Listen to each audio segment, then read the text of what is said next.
I'm a reporter for the Daily Chronicle. If there's one thing that I've learned throughout my years as a reporter, it's that the end of the story is rarely the end of the story.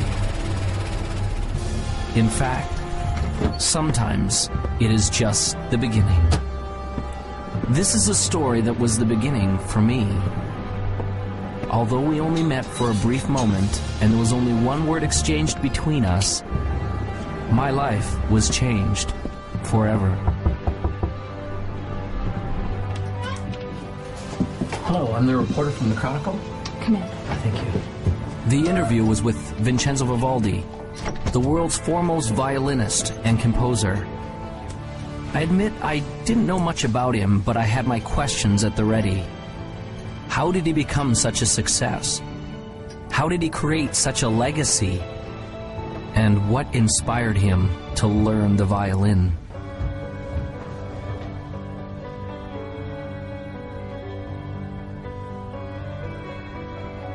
I felt as though I was stepping on sacred ground when I entered the old man's room. I could feel that his time to depart was drawing nigh.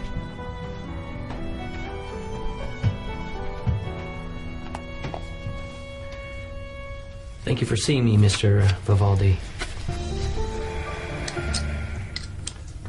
For our readers, what would be the one key factor in achieving all of your great and grand accomplishments?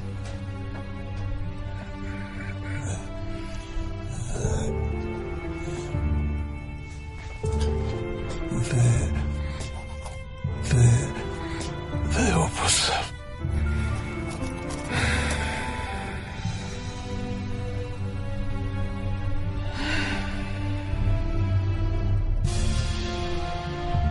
Those were the last words he ever spoke.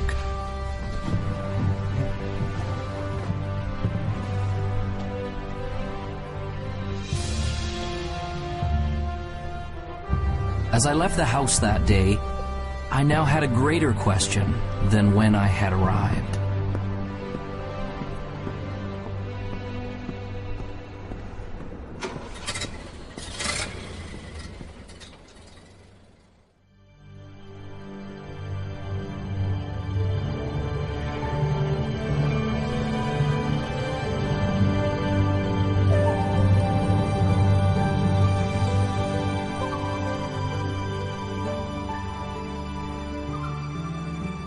The opus is a composer's greatest work, and the opus is about us becoming the most amazing, magnificent, extraordinary human beings that we were meant to be.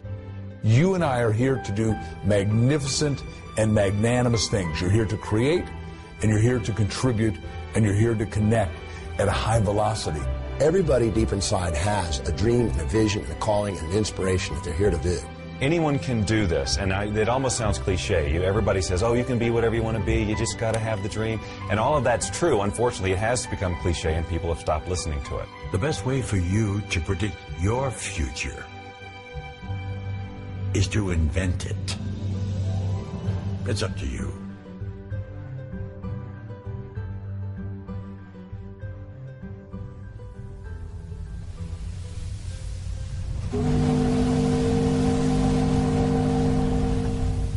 Vincenzo came to America when he was 7 years old. He came from the old country, Europe. When he got on board the boat that would take him to America, he had no idea he was about to encounter two things that would change his life forever. One was a new country. The other was a teacher and a violin.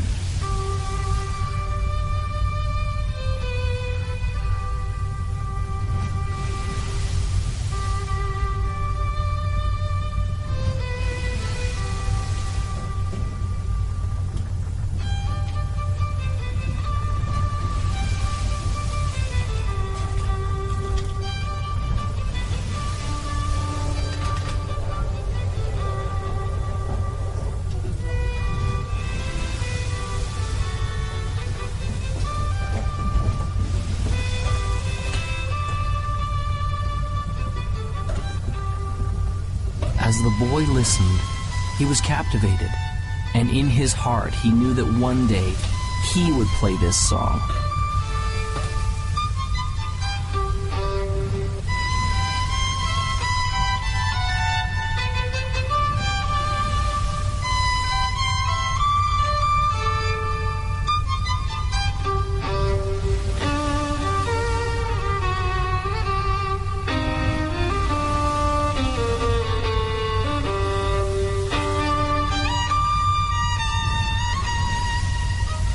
Vincenzo said that he wanted to play like that one day. Do you really believe that? Do you really believe you can? The old man asked. The young boy replied, yes. That is the key to unlocking your opus. The old man smiled and told him that he had just begun on the road to becoming great. He gave Vincenzo a notebook and told him to write down exactly what he wanted and to keep the book with him always. Vincenzo wrote that one day he would become one of the greatest violinists the world had ever known. The old man put his hand on the boy's shoulder. When you get there, don't stop. Remember, your opus isn't what you do. It will be the legacy of what you've become. Vincenzo did not understand. The old master smiled and said, one day you will.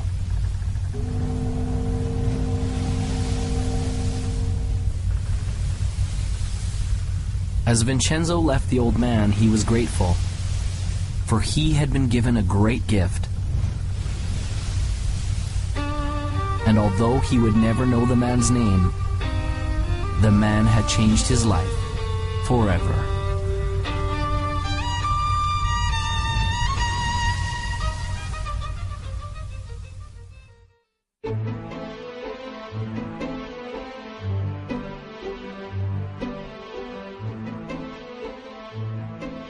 Vision is all about who you've decided to be, as if you had a magic wand that you could wave over your life, that you could actually be and do and have everything that's important to you, where you could be fulfilled and you could be in rich relationships and you could be abundant, attracting wealth and all the great things that we all want in life. You know, you can start your, if you will, your path at a very early age or start it much later in life. I don't think it really matters when you start. But I think what you should try to be thinking about, looking for, is something you just love to do. Something that really gives you energy. You've got a passion, and that you feel you can commit yourself to. Some people get into vision and purpose, and they make it so huge, or they think it has to be so big, that they scare themselves and they almost freeze themselves. They don't come up with anything. Your vitality in life is directly proportionate to the vividness of your vision. And when you have a clear vision, magnetic things occur, and you draw into your life amazing synchronicities. People, places, things, ideas, and events start to synchronize in your life to help you fulfill your vision. The law of attraction just says that anything we think, feel, say, and do, we attract to us. So we're always creating through what we're putting out in our thoughts, our feelings, our words, and our actions. A very common misconception about the law of attraction, people learning it, is that it's all about positive thinking, and it is not. Positive thinking is obviously, probably more beneficial than negative thinking, sustained negative thinking. But positive thinking can mean just that you're thinking about things that would normally make a person happy. But if you're not truly emotionally involved with your thoughts, you're not really having an attractive power. In other words, if you're visualizing a car, you're visualizing a house, or you're visualizing lots of money, or whatever your version of success is, but you don't have any real feeling about it, that is in alignment with that. In other words, if you don't feel positive about those thoughts, you're actually not attracting anything positive. It's the feeling that powers our thoughts. The Institute of Heart Math, which is the most widely recognized research institute on the heart, has shown that our hearts have an energy field around them that's 5,000 times more powerful than our brains. So this is the real power source for people. And when we want something from our head, it can only go so far. But when we power it with the feeling in our heart, the feeling of knowing that I can get it, the feeling of love behind that thought, then we are moved to the inspired and far beyond what you ever thought you could. It is okay to believe in yourself. Start now. Start today. You are the greatest you that will ever be.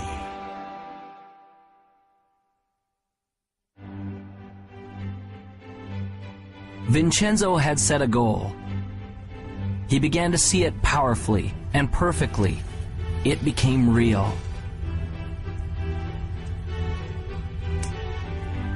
He experienced it in his mind and in his heart. He was living it vividly as though it had already happened.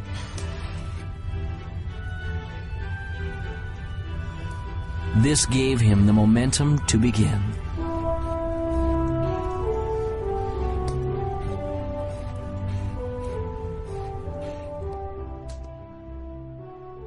I think that the only way you can get to your goal is by having a clear vision. And I feel that that clear vision doesn't necessarily come from your head, but that it comes up from inside of you.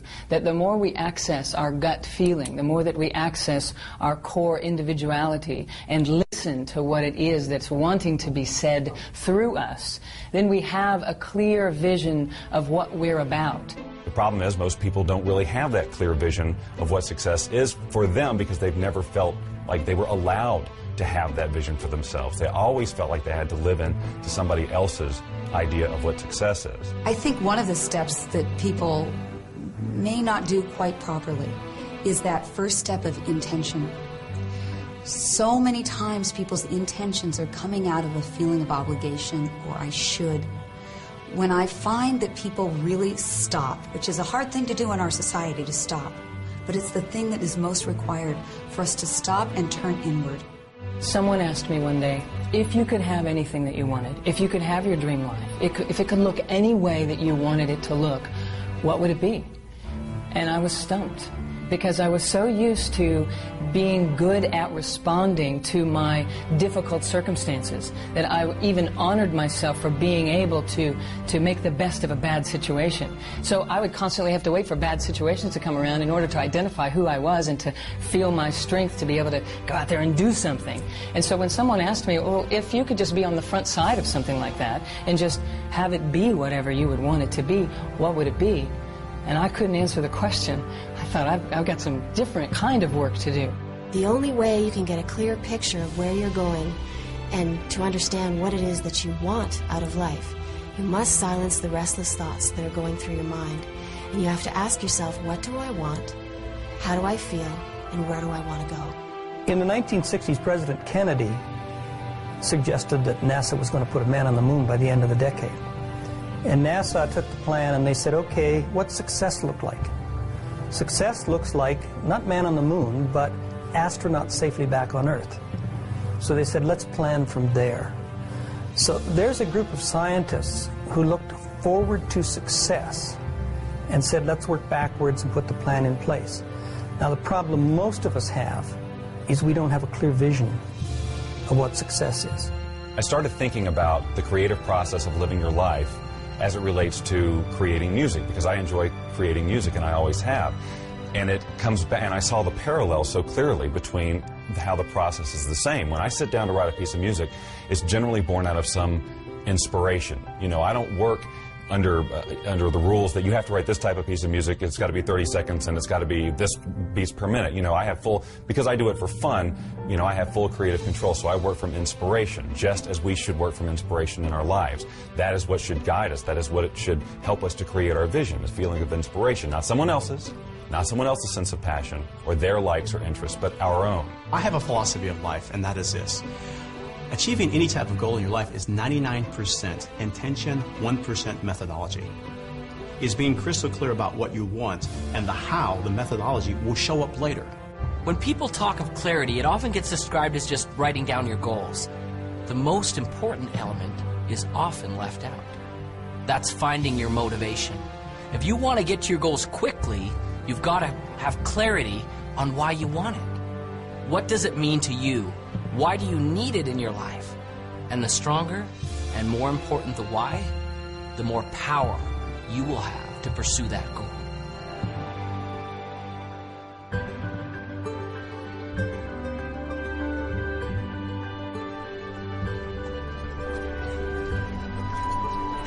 Finally, the opportunity came for Vincenzo to have his violin.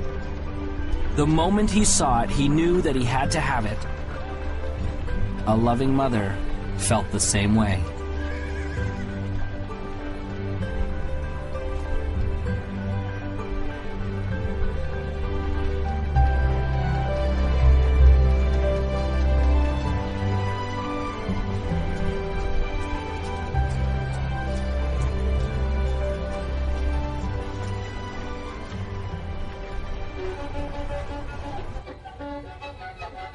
It was not as easy as it looked. But Vincenzo had made a decision and a commitment that he would learn to master this instrument no matter what.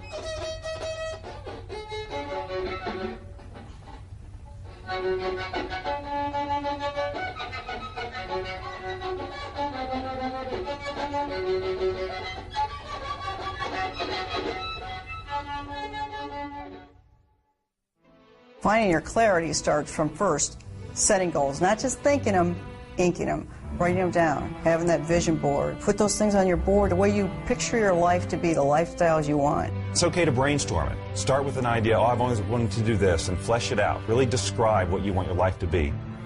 You may find that it evolves even as you write, and that's okay. Take the time to decide what you truly want, because it isn't until you do that that you're going to be able to stabilize any sort of vibration around it from a law of attraction point of view to attract that into reality.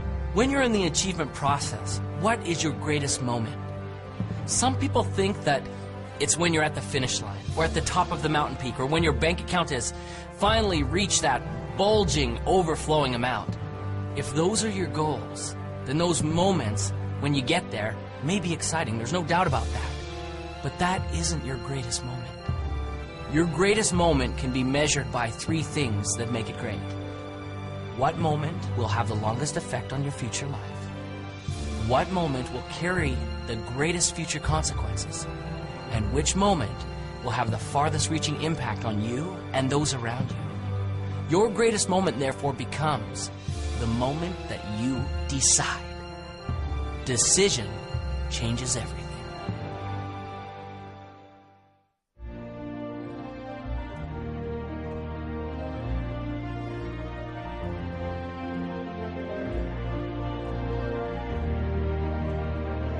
As Vincenzo grew from a boy to a man, he never lost sight of the dream.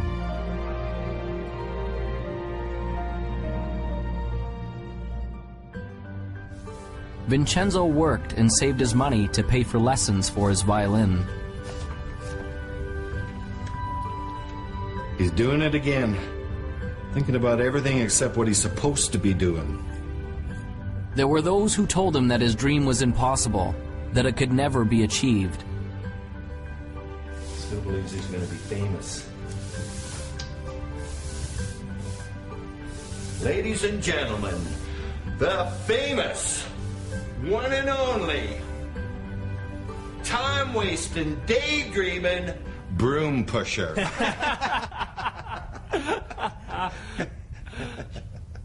But he remembered the words of the old master on the boat.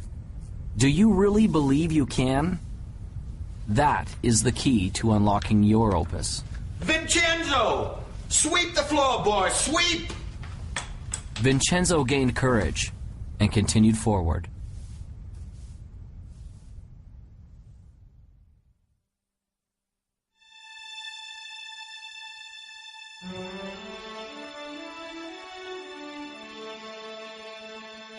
How do I get started? You just get started.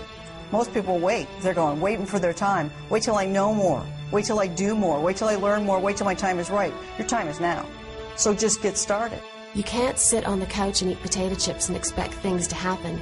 You visualize and you materialize, yes, but you must act. A mediocre plan today is far better than a perfect plan tomorrow, because tomorrow never comes. We all know that New Year's resolutions last 30 days or 3 weeks or 3 days or for some people 3 hours. And that's a result of this great commitment. And what I want people to do is to step back and, interestingly enough, to essentially dial it down. Focus on what you can do, not what you could do. If you can't get the big picture, start with the small stuff. A decision isn't something you take lightly. It isn't a wish or simply saying, I'd like to. There will be no power in it until you say with clarity, I will do it, and attach that commitment to some action. What will you do to get things started? I'm a big believer in planning, partly because my first career was in the television industry. And if you don't plan a program, you're asking for a disaster. That's not to say that you set a plan down that's absolutely rigid. but you put a plan down that you can then change and adjust as you need to when you're going through the production. Same thing with the writing of the music. I start with an end in mind in terms of how I want to feel, but I don't have every note already written in my head. That's what makes this process so fun and creative, because the minute you feel like you have to go here because that's where you said you were going to go in the first place, the song has to sound like this because that was my original vision, you cut off all sorts of possibility. You don't have to know everything before you get started. Top achievers never have all the answers, and they also don't wait for all the answers to come until they get started. They just get started. They don't let questions paralyze them. They understand how to face the unknown and have the courage to do new things without all the answers. They know that the answers will come, and they adjust their course with each step forward that they take. Most of the answers come in the action, not in the calculating. You've got to learn that too. When you're up against the unknown, remember this phrase. Top achievers are not perfectionists. They're improvisers. Get started. It's hard to start. It's scary. And I know I've seen in my own life that some people they're just waiting for everything to be perfect. There is no perfect time. You never have a perfect plan. But you need to move forward. If you're convinced and you're passionate, it will develop. Have some faith. It can happen. It will happen. You got to stay positive, but you got to keep moving forward. And you got to keep moving forward knowing you don't have all the answers. I wanted to be a fighter pilot my entire life, but back in 1986 there was an experience which pretty much dashed my hopes up against the rocks. Back in 1986, the movie Top Gun came out, and you'd think that would be a source of motivation for me, but really what it was everybody else at that point now wanted to do the same thing that I wanted to do. Everyone wanted to become a fighter pilot because they all wanted to be just like Maverick. And what I knew back then was I was a pretty average guy. I knew that the people who were ahead of me were smarter, faster, they were stronger, and I thought, man, I'm not going to be able to do this anymore because all these people now want to do what I want to do. You know, we're being honest here, so I'll just tell you, I mean, I failed kindergarten. And I don't know if you know what it takes to pass kindergarten, but you basically need to be able to stack blocks and not eat glue, okay? I mean, that's pretty much about it. So I failed kindergarten. I know that I'm a pretty average guy, okay?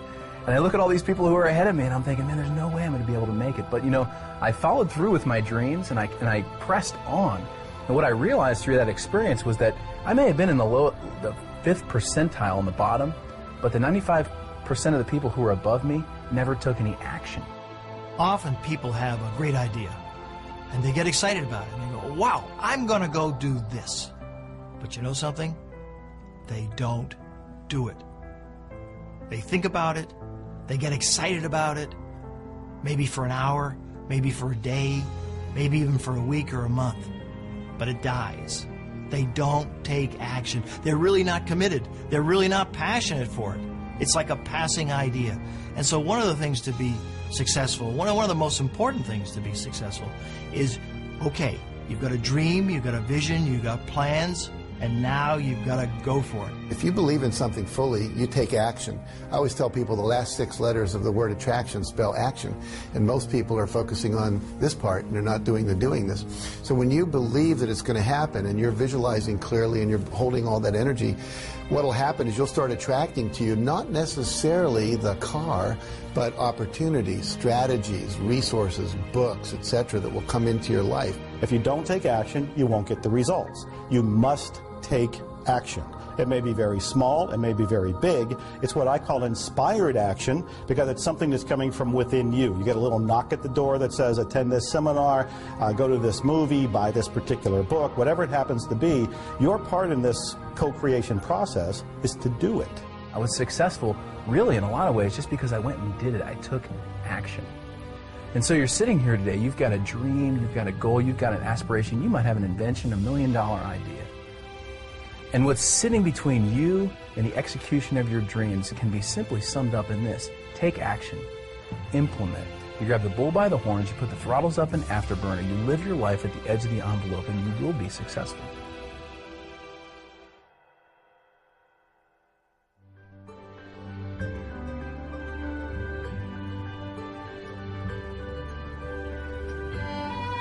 Vincenzo continued seeking additional understanding and education wherever he could, surrounding himself with other masters who could help him find his gift and develop his passion.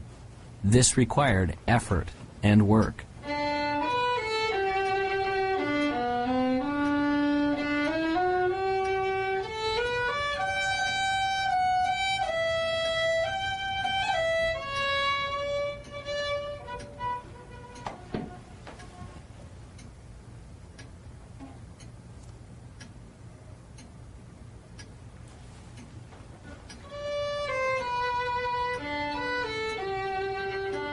As he practiced and persevered, his skills became more fine-tuned, and the instrument began to sing.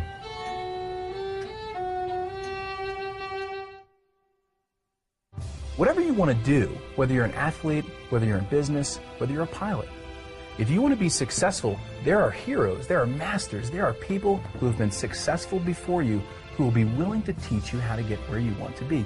You don't need to fly solo in this life.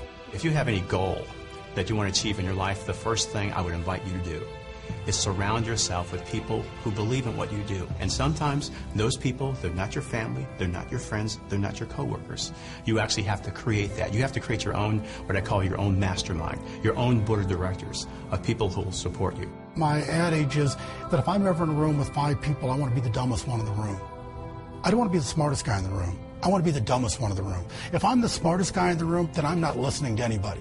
Then I think I already know it. Then I think they're not capable of teaching, training, sharing, or giving me anything of value.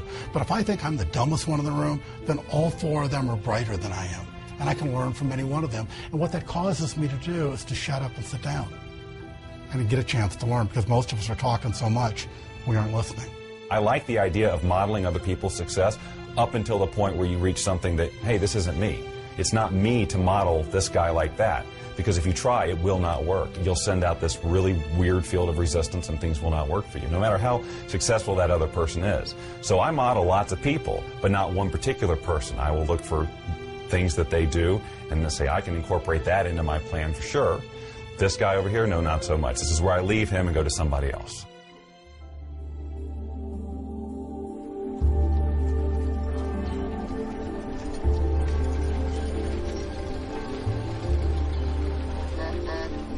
Whenever there is greatness, there is also adversity. When we work, there will be obstacles. Vincenzo's obstacle came when he turned 17. One day, as he was walking to his teacher's to practice his violin, he found that his vision began to blur. Soon, there were great dark spots appearing before his eyes. And one day, he woke up totally blind. He could not see. This proved to be a big adversity.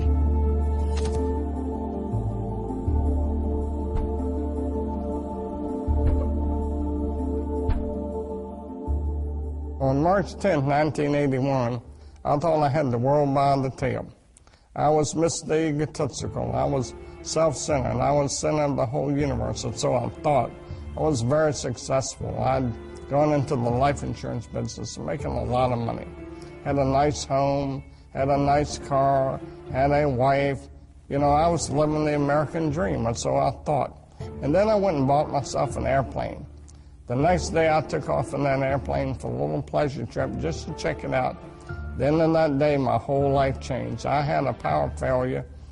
When I was landing, the engine failed. I had some power lines and crashed. I was just entering my senior year, and I wasn't really going out much. We had moved to a new town, and I was feeling a bit awkward in my skin.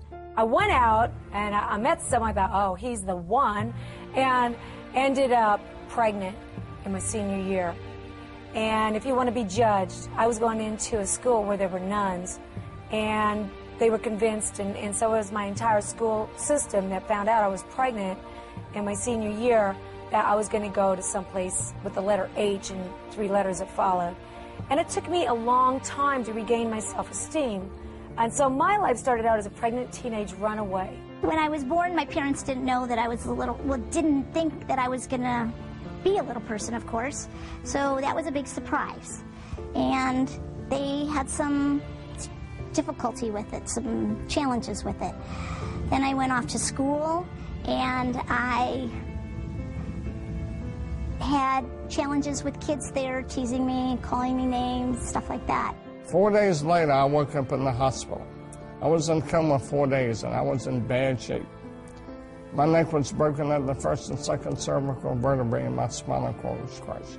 The nerves that control my diaphragm were destroyed, and I couldn't breathe.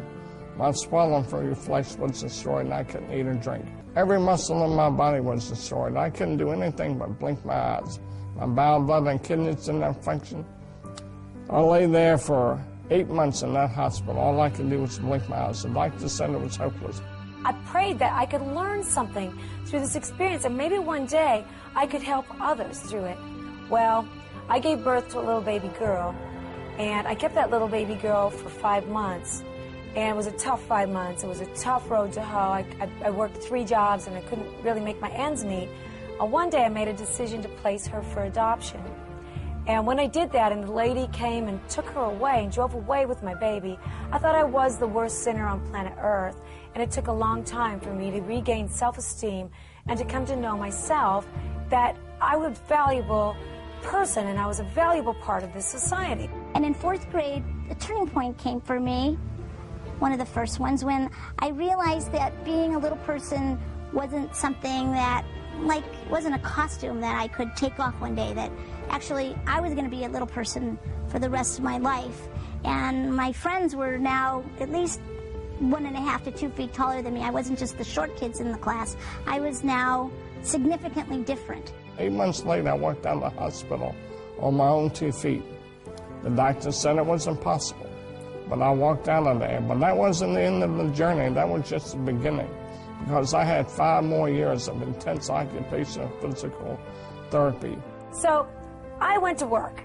And when I went to work, I decided I was going to make something of myself. And maybe one day I'd see that little girl again, and maybe I'd be able to be an example, a living example of something wonderful. One day I was sitting with my teacher for spiritual and personal growth, and he said to me, you know, Peggy, I noticed that you spend a lot of time in this fantasy that one day you're going to wake up like an average-sized person, or as an average-sized person, and all your problems are going to be gone. But that's not really so realistic. And I bet your success level would be much higher if instead you focus on the things that you can change. The things like your attitude, your beliefs, your connection to spirit, all those kinds of things. So that was a turning point for me. And I actually looked at that and I was like, oh my God, I'm believing in this fantasy. And I had to come to terms with the fact that I had to accept that I couldn't change my outer size. But I saw that I could change my inner size. See, it didn't matter what the doctors thought. It didn't matter what the medical profession thought. It didn't matter what other people thought or believed. What really mattered was what I believed. See, a lot of people think, well, I can't do this, I can't do that, because everybody tells them they can't do that.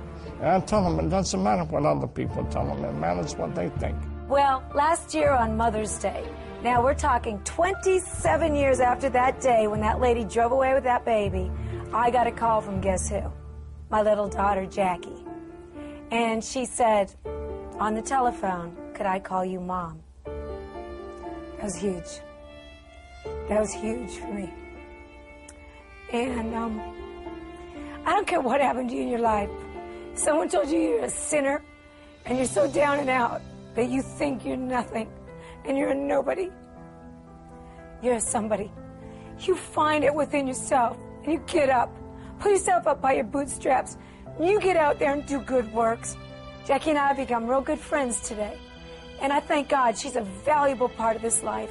You know, I barely finished high school. Today I sat on the Harvard Women's Leadership Board. I have gone from the depths of darkness to the height of amazing, amazing joy and even ecstasy. I always say that I used to cry every day out of sadness. Now, I cry most days out of joy.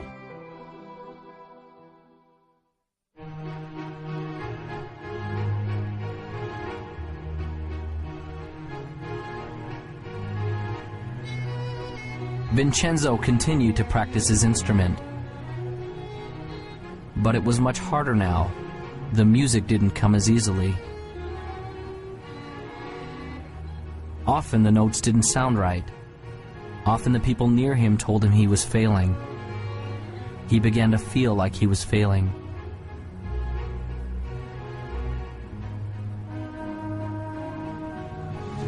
I can't.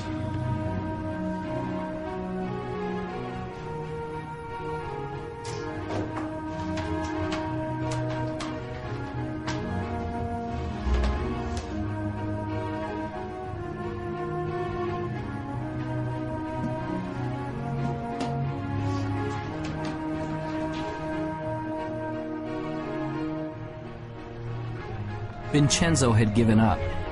He felt like he had been robbed of the gift he had been given. His heart ached as he approached the entrance to the merchant's store.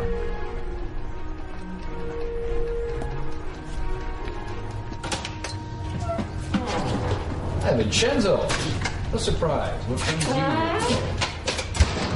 I'd like to sell my violin. Those were the most painful words that he had ever spoken. Are you certain about that?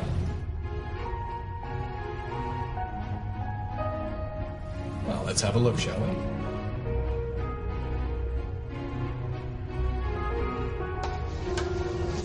Oh my. Isn't this the same violin I sold you many years ago?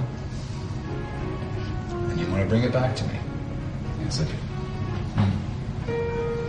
Well, I'm certain you've kept it in fine condition. But I really have to know that it works. So, would you do me a small favor, Vincenzo? I wonder if you would play a little bit for me, Vincenzo. I don't have my music with me. Sometimes we don't need sheet music. Sometimes music is in the soul. So, this one's for me. Reluctantly, Vincenzo took the violin and, placing it properly in position under his chin, he began to play.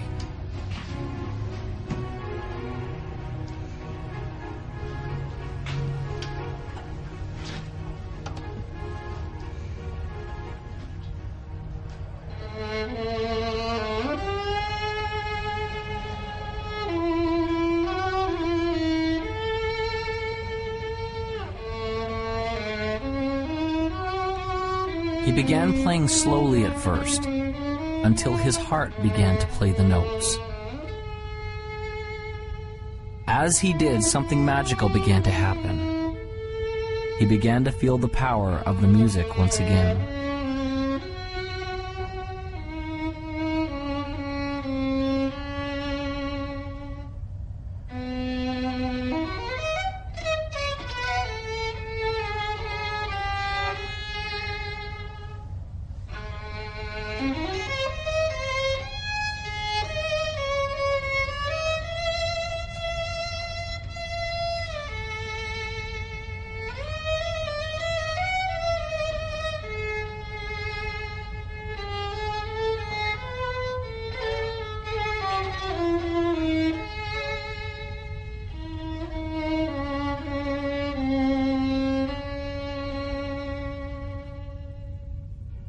When he had finished, a change had taken place, and there was hope. I can't sell you my violin. I thought as not. You keep the violin, Vincenzo, and play, all right? Vincenzo left the shop with a resolution that he would never again give up on his dream.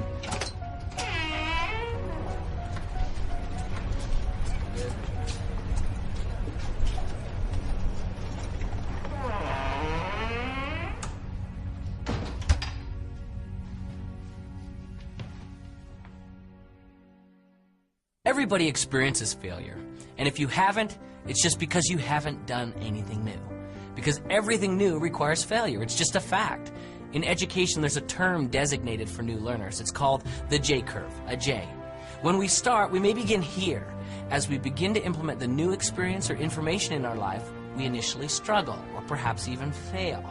But as we learn the lessons from our failure and are persistent, we become competent and very successful with our new lessons or experience. And as we get competent, things go up dramatically. That's a J curve. Most things in life come to us that way. So as we encounter feelings of frustration, we need to understand that it's normal, and we will get through it if we persevere. There was a software executive who made a huge error, costing the company millions of dollars, and this is a true story. Millions of dollars at this one mistake or one failure he had made. So he went in, he was called in to see the chairman and the CEO, and of course he brought his resignation letter, and he handed it to the chairman, and the chairman said, what are you doing? We just spent millions of dollars educating you. You can't leave us now. Now, not every employer is going to be that compassionate, but the universe is. Every one of us gets rejected, and what you and I need to do as individuals is reject rejection. Make yourself rejection-proof. When Jack and I started Chicken Soup, we spent 3 years writing it, and then we tried to sell it. We went to New York with a great agent, and 33 publishers all said, hit the road, Jack. And then we went to the BEA, Book Expo of America, and we went booth to booth to booth to booth, and 144 people, sum totally, said, buzz off, you guys. That's sappy little stories. They're never going to sell. They're too nice. The secret word that every winner knows is called NEXT, next. You're going to meet obstacles. You're going to see adversity. It's going to happen to you. I guarantee it. So what gets you through it? It's your passion, it's your energy, it's your commitment to this game plan. And wow, it can be very, very exciting. I have never met a successful person who hasn't failed. Never. Not in the course of my lifetime, not in the course of my reading, not in the course of my studying, not in the course of mankind. Have I ever met a successful person who hasn't failed? Now, the difference between successful people and people who are unsuccessful, because we all will fail, is successful people learn how to deal with failures. They learn how to accept it and embrace it and understand it and learn from it. And it doesn't become a negative to them. It becomes a learning. It becomes an education. It's a tuition they paid for the education they got. You get a challenge or something you think is a setback. It's only a setback in your initial perception, and only when you don't stop and look at how it could serve you. See, the master is the one that takes whatever happens in their life, supportive or challenging, and asks how does it serve them and their mission. Because it's never what happens on the outside, it's always how you perceive what's happening on the outside. So if you can take a challenge and you say, okay, so how are I going to use this to my greatest advantage, and what are the benefits that I'm going to get from this, and how is it going to help me fulfill my highest values, and how is it going to actually give me a step forward? If you ask that question and answer that question, it's not an obstacle. An obstacle is only when you've chosen to see only the drawbacks without the opportunities. Some people are so worried about failing, they don't start. And so one of my friends says, you don't have to get it perfect, just get it started. And then in the process of doing it, you will learn. What is failure? That's easy. It's not trying. It's not getting in the game. It is thinking about it and not doing. You know, you cannot fail if you try, if you get into the game. You know, I like to use the analogy of a missile. When I shoot a missile off of my airplane, all missiles initially, they just come off straight. And any engineer will tell you that a missile actually requires mistakes. It actually requires errors in order to become successful at hitting its target. And so as a missile comes off the airplane, if you got a plane that's going in this direction, the missile comes off and it sees that the airplane that you're trying to shoot at is going this way. It sees that it needs to correct that way, and it makes a correction. Then it makes a smaller correction. Then it makes a smaller correction. And next thing you know, it hits the target. The same is true with us. You know, we've all got dreams. We all have a target, and we all have goals. A failure-minded person goes down the road towards their goals. They hit that first obstacle, and they go, I'm a failure. I always fail. And they turn around and they give up their dreams. A success-minded person hits that first obstacle, and they go, you know what, I'm going to be successful, and they make a correction just like that missile. They hit the next obstacle, and they make a little bit other correction just like that missile. And next thing you know, they find that they've zigzagged their way to their target, to success. When I was learning to walk, my parents didn't say, oh, Jack failed after 7 tries, let's give up. They said, just, keep coming, boy. However long it takes, you're going to make it. And for me, I've read so many stories about, Thomas Edison, who had 10,000 experiments to invent the light bulb. And when someone said, you failed 10,000 times, he says, no, I never failed once. He said, I invented the light bulb. It just happened to be a 10,000-step process. You're going to have some setbacks in life, some challenges, some difficulties. And those are the days which really test what happens. Maya Angelou says it like this: if there's something in your life you don't like, change it. But if you cannot change it, change your attitude. That is why it's critical for you to work on your attitude and start to have a reservoir from which to draw from before you need it, because you're going to have some days which test you, which try you, which really push you to the edge. And those are the days that you need to make sure that you have a positive outlook, a positive in-look and a positive uplook, that you are thankful and grateful for all things, even the challenging things, because it is through the challenges that we grow, that we stretch, that we start to become all that we can possibly become. In our society, so often we focus on problems and obstacles and challenges and failures, and those kind of things paralyze us. They cause us to stop because we can't really see beyond that. But the truth of the matter is, if we look carefully, we'd see very clearly there is no such thing as a problem. Everything is a puzzle, and there are answers to puzzles. So when you run up against something that you're not sure of, doesn't mean it's a problem, doesn't mean you can't get around it. You just need to find the right answer for that puzzle. I've decided that every single thing that happens is a success. Everything. There's a learning experience, maybe I achieved whatever the goal was, but I'm going to go after something else. I just learn, grow, and go.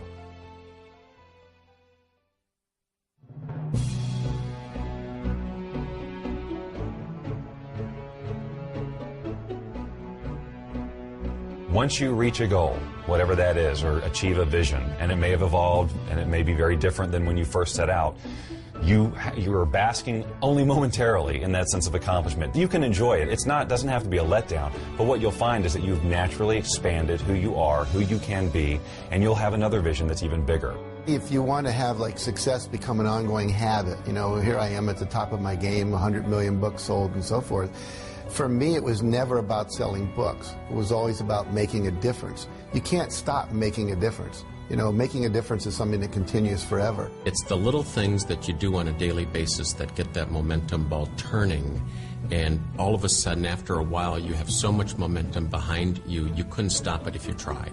You can have addictions that are actually good for you, that are actually taking you forward in life, that are actually keeping you healthy and happy. And success is one of those. When you start tasting success, you want more of it.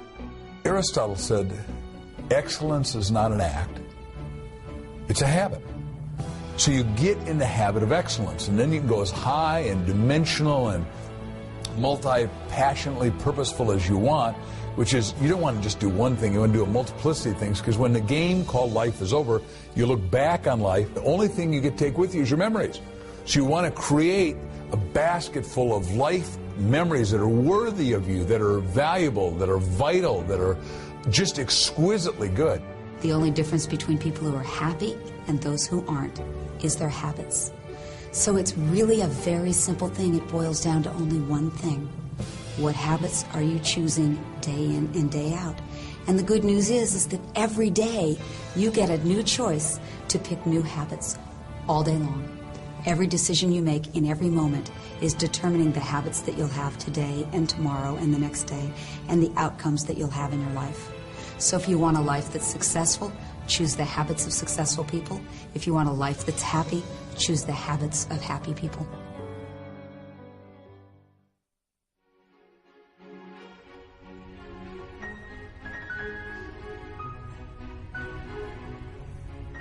Thank you all for coming tonight.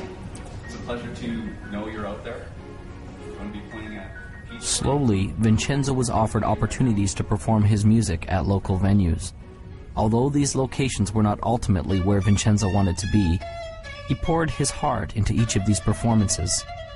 Each of them was a step in the right direction, and he let his passion shine through from the beginning.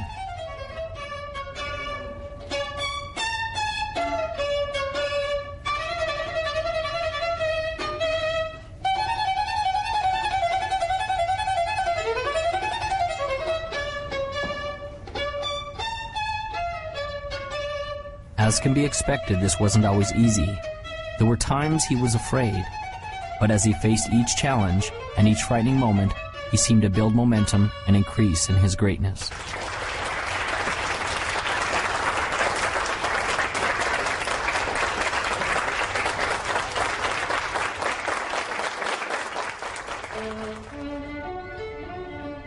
Vincenzo gained a reputation as a passionate musician, and his gift grew. Doors opened for him to begin to play with other masters.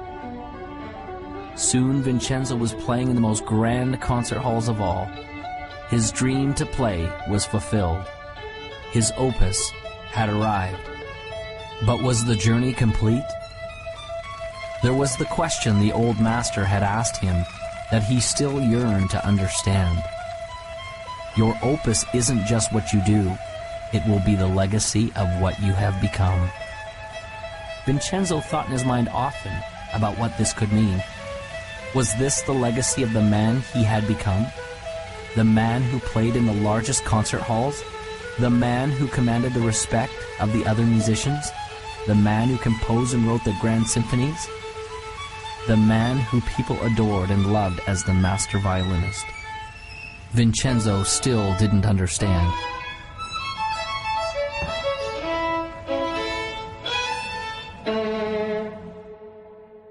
I think we have in our own DNA, sort of this need, if you will, of assisting others and helping them move forward towards their own goals or vision. And some of the greatest rewards in my life have been watching the success of others that I have been associated with. Henry James said that nothing of the senses will ever satisfy the soul. The only thing that satisfies the soul is gratitude and love. And when you have gratitude and love, whatever you're grateful for, whatever you love, you get more to be grateful for and you get to have more love. And so the second you achieve something, you're automatically yearning inside and called inside to ever greater achievements. We're all here for what purpose? We're here to give. We're here to interact. We're here to create. We're here to love and to support. And those are all giving. Those are all giving things. Most of the successful people that I know have a basic fundamental philosophical foundation that says giving back is the key to success. A friend of mine asked me recently, he said, what's the purpose of the universe? Now, no one had ever asked me that. Life purpose, corporate purpose, all that. What's the purpose of the universe? And I went back to my physics and I thought, well, what is the universe doing?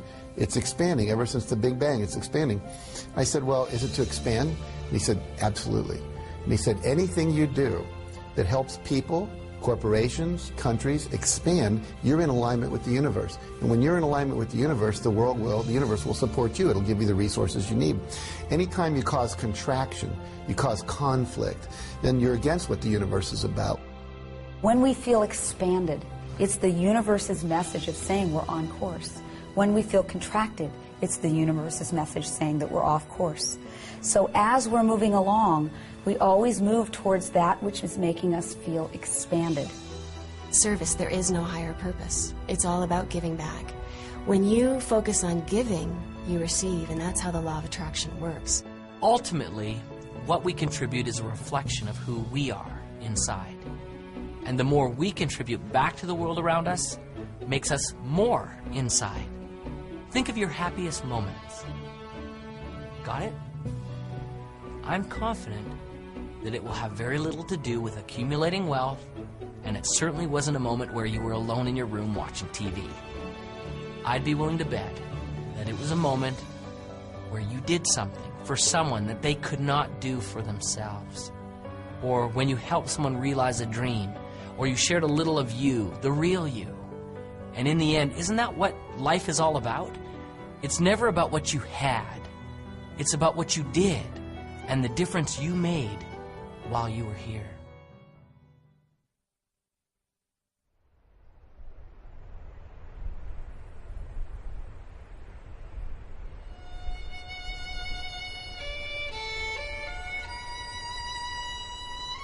Your opus isn't just what you do. It will be the legacy of what you have become. Vincenzo still didn't understand. Then the lesson came as he was playing his violin in the park alone.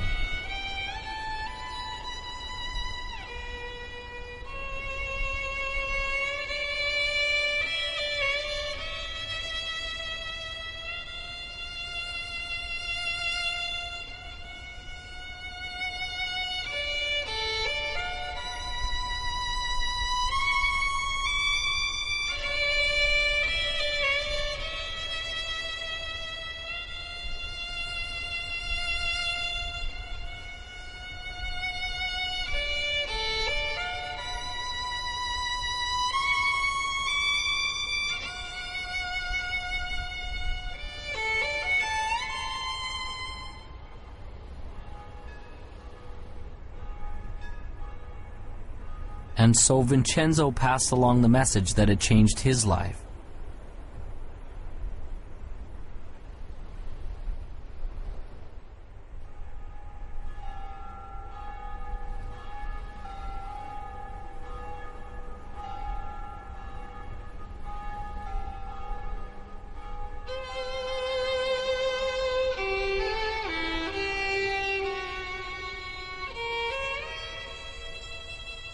As the boy walked away in the snow, Vincenzo finally understood.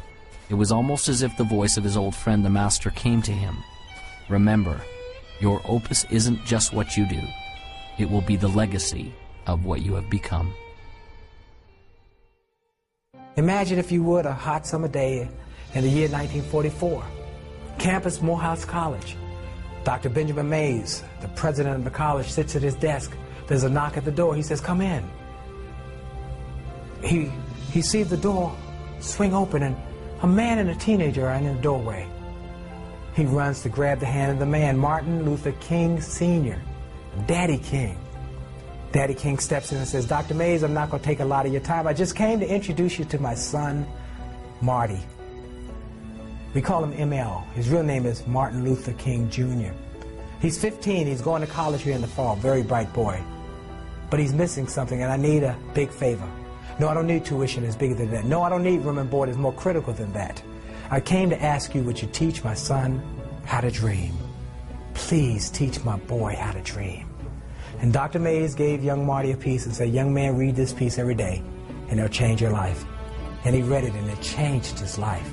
And I got hold of it, and I started reading it, and it changed my life. It's so profound, yet so simple. It simply reads, "It must be borne in mind that the tragedy of life does not lie in not reaching your goals. No, no, no. The tragedy lies in not having a goal to reach for. It is not a calamity to die with your dreams unfulfilled, but it is a calamity not to dream. It is not a disaster to be unable to capture your ideals, but it is a disaster to have no ideals to capture. It is not a disgrace not to reach the stars, but it is a disgrace to have no stars to reach for. Not failure, but low aim is sin. You've got to dream big dreams, impossible dreams, dreams that will make a difference, leave a legacy, and a dream that will be your opus, your reason for coming to this planet." I truly believe that all of us are very special. We all have some unique, different, wonderful qualities. We shouldn't compare ourselves to others and say, well, they're so much better. We need to find our own special gifts.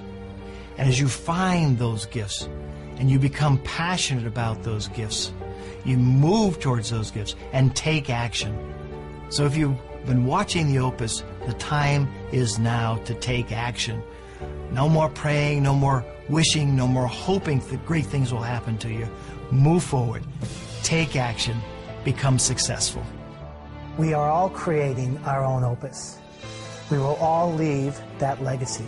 You come to the end of your life knowing that you have lived from the inspiration of your heart and that you've lived a life of love and of joy and of happiness. Because I tell you, you can achieve success in life, and that doesn't guarantee happiness. We have to come from love and from that inspiration of why am I here, and you'll be happy and you'll be successful. You know in your heart that you want to do something. It might be open a business, it might be open a service, it might be write a book, it might be do any number of things. It's unique to you, but you haven't done it yet. You now have the beginning of some motivation. Your heart is pumping a little faster. The sweat is on your brow because you are excited about this. I want you to take action. I want you to go out there and do something. I want you to dare something worthy. I want to be able to say at the end of my life, did I do everything I could with everything I was given? I want to be able to say absolutely. So it's never done. As long as you're green, you're growing. As soon as you're ripe, and you're raw. The joy in your life, the passion in your life, and the success in your life will come when you're brave enough to say, this is me, and then go be that person. Most people tiptoe through life hoping they make it safely to death. And life is more than that. It's more than just tiptoeing from the time you're born to the time you die, making it from day to day. It's much more than that. but yet most people never realize that. I know that I'm not just a body and a personality, that there's something much, much deeper and greater and actually magnificent inside of me, something extraordinary. And the more that I live from that place, the more that I'm able to see inside of other people that they're extraordinary, that they're awesome, that they're amazing. And the more and more I live from that place, the more I see that each moment of my life is amazing and magnificent. That is the gift that's come out of my challenge. That is my opus. Now you have the tools. You have a vision. You believe you can do it. You're clear and you know why you want it. You have a first action to get started with. You know where to go for help. And you know failure can't stop you, only slow you. You are the composer of your life. And your greatest moment is before you. It is decision. What will you decide to do now? What will your opus be?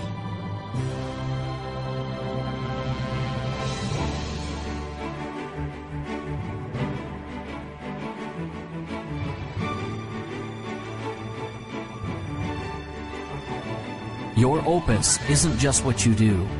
It will be the legacy of what you've become. One of God's greatest requirements with lasting success is to teach the man who possesses it. To teach him about himself and to allow him to contribute what he has been blessed with back to the world. Vincenzo's music was a great gift to all who heard it. But the true gift was in the legacy that he created in another. This was truly his opus.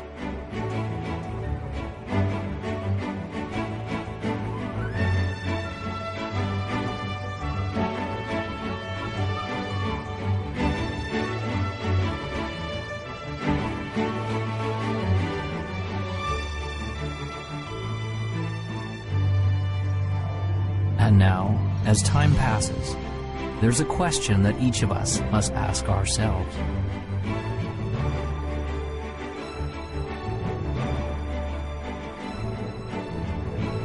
What will your opus be?